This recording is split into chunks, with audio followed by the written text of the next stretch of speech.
سأل سائل بعذاب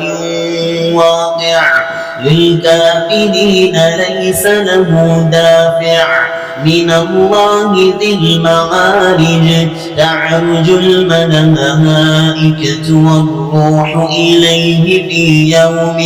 كان مقداره 50,000 سنة فاصبر صبرا جميلا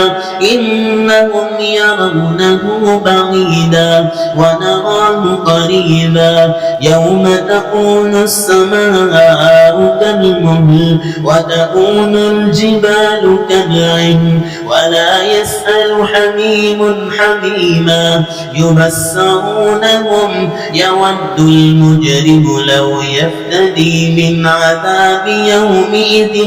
ببنيه وصاحبته وأخيه وفصيلته التي تؤويه ومن في الأرض جميعا ثم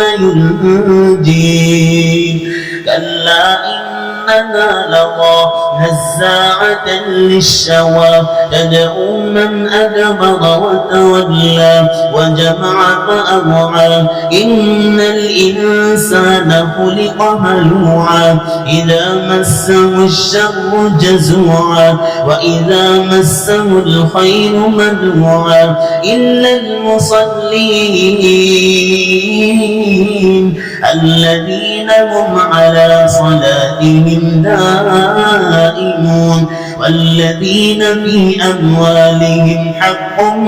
معلوم للسائل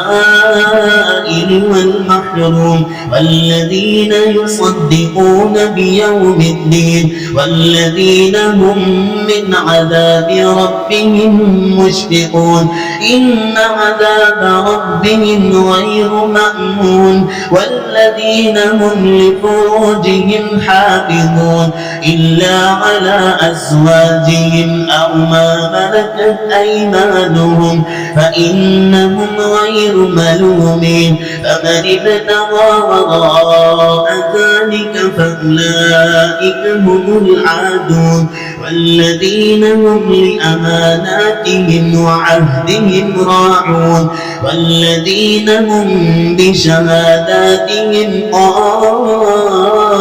قائمون والذين هم على صلاتهم يحافظون أولئك في جنات مكرمون فما للذين كفروا قبلك مهطعين عن اليمين وعن الشمال عزين أيطمع كل امرئ منهم أن يدخل جنة نعيم كلا إنا خلقناهم مما يعلمون فلا أقسم برب المشارق والمغارب إنا لقادرون على أن نبدل خيرا منهم وما نحن بمسبوقين فذرهم يخوضوا ويلعبوا حتى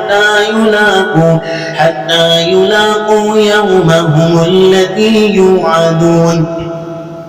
يوم يخرجون من الأجداث سراعا كأنهم إلى نصب يوفضون خاشعة